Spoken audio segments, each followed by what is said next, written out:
Hello and welcome to the Crimson Stitchery.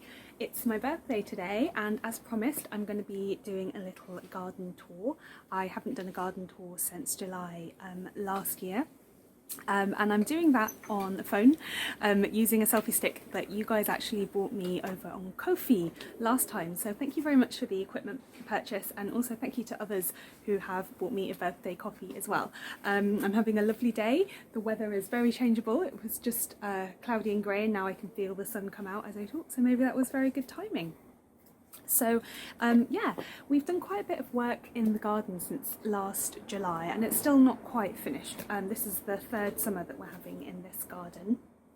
And yeah, I think what I'll do is I'll just walk around. So some things the eagle-eyed amongst you may spot are in slightly different places from last year, and also it's just quite a lot more lush and a bit more overgrown too. But I'm starting at the top of the garden, and basically that's the fig tree there. So we've got two long beds that run down each side. We've got one edible bed, that's that one there, and then we've got a flower bed. So let's start right at the top by standing by the door to the flat, and I've got a Acer, which is a Japanese maple.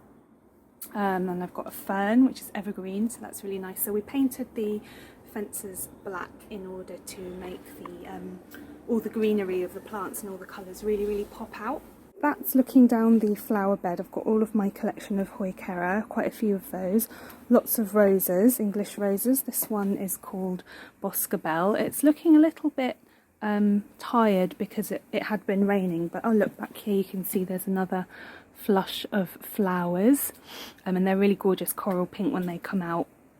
And then that's another rose that was grown from a cutting. Suddenly the sun's really come out and it's looking a little bit washed out.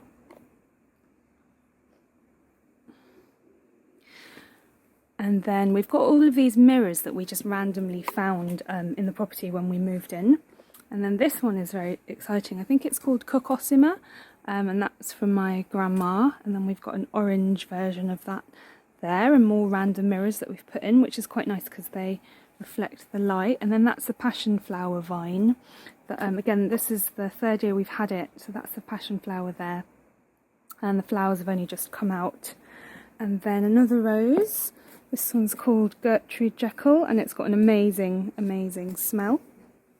And then I've got my fuchsias. This is a wisteria in a pot my partner looks after. Some more Courgettes. More Courgettes, and this is where we did the photo shoot for the last sock pattern as well. So that's my lovely shrubbery, and it's very textured, and we play with different heights and stuff. And then another rose bush, and this is the most amazing Barbie pink. Really is that Barbie pink colour, true pink.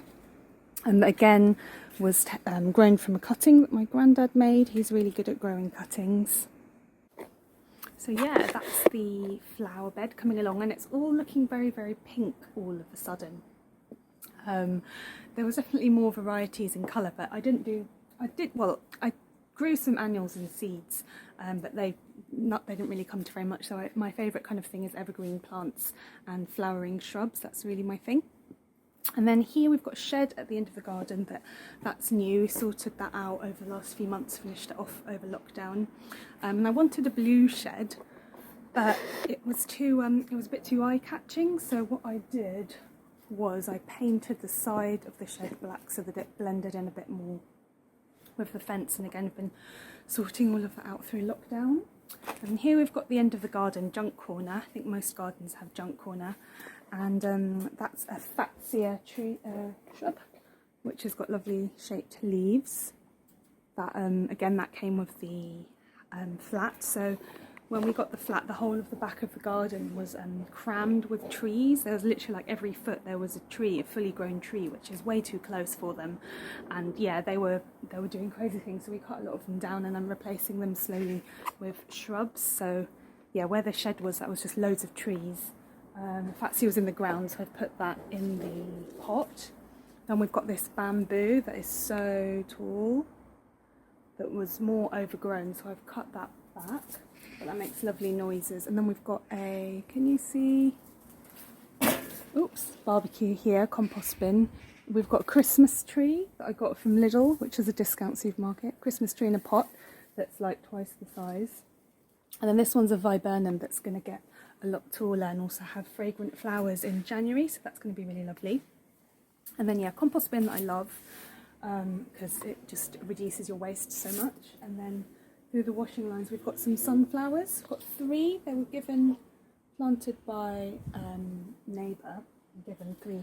But they used to be a lot taller. They had another foot on them at the top, but the caterpillars went crazy, and you can see there's nibbling holes, but the caterpillars like nibbled off the top of the stalks as well. So that was a bit of a shame.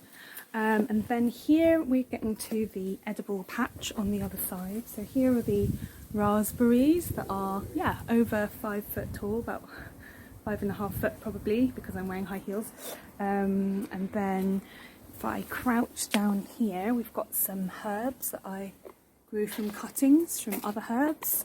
Got oregano and thyme that's going wild here, that make a beautiful evergreen border that's centred, and also all of the flowers, the bees just go mad for it. But there aren't too, oh yeah, there's a bit of air traffic. There. I don't know if you saw that flying insect. And then this I think is Echinacea, this one here, but I put it in the ground quite a while ago and it suddenly just popped up, so that's rather lovely.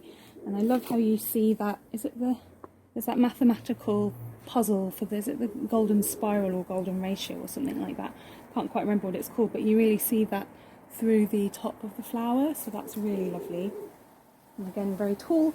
Courgettes not doing very well this year, haven't really got any fruit, but at least my family have got an allotment, so we're gonna get a lot of fruit and veg from that, because yeah, the ones in the garden aren't doing that well. I do fertilise them, but I don't know, I think maybe it needs another layer of compost and stuff. And then here we've got more herbs. Again, we've got this amazing golden oregano and thyme that's popular with the bees. Here are spring onions that I grow by cutting the ends off old spring onions from the shop, and I root them in water and then put them in the ground, so they're doing really well. And then we've got chilies and tomatoes that are being a bit slow, even though I am fertilising them. So yeah, I think I need to fertilise them more. Oh, just rubbing that thyme and the smell is coming up, and it's absolutely amazing. And then there you can just about glimpse some rosemary and sage, purple sage, so that will bush up another couple of feet tall, which will be lovely and cover the shed. And then yeah, here I am underneath the fig tree, which is lovely. So we're having the second crop of figs are coming out now.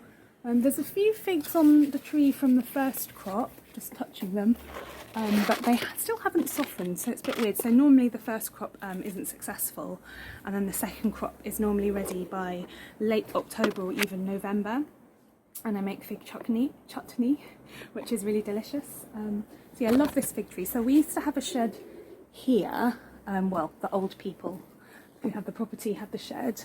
Oh, here's a fig from the first crop, so it's big but it's still quite hard. And then the second crop, and then we're going to thin them out probably at some point at the end of this week, because that's what you have to do. But I made the mistake one year of thinning them out too early, and then the birds and the insects came and ate the remaining ones, so we didn't get very many. So now I leave them a bit later to thin them out. But yeah, so there used to be a shed here, so in lockdown we got rid of the old shed that was a right old palaver, and now we've got the bench here, and then behind the curtain through the patio door is where I do the filming for the Crimson Stitchery.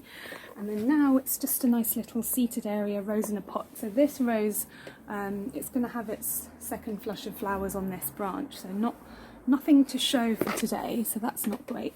But it's called Emily Bronte, and it's this amazing white with pink and yellow that's growing in a sort of tricolour rosette, but this is just a little one. But yeah, it did much better earlier in the spring, and then it's kind of slowed down a little bit. And then yeah, I've just got some other things in pots, but we haven't quite finished sorting out this area, and we've got more work in the garden to do because we have to sort out the patio. because you can see there's a step there, so basically I want to even out the layers so that it's not so dangerous. But yeah, so let me come underneath here again. So that's the little garden walk around for today. As I said, it's my birthday. I'm gonna go and have a family dinner later because my family are all local, and we might go out for a bike ride if the weather improves, because it's quite muggy and it's a bit cloying, it's not the nicest, and if not, we'll just have a picnic in the garden surrounded by everything lovely. So yes, hope that you've enjoyed that little whistle stop tour. Now that I've turned around, there's actually a big cobweb right in front of my face. There it is, between me and the phone. So yeah, hope that you've enjoyed that, and I'm gonna get back to celebrating my birthday kimono and I will see you next week for another video. Bye bye.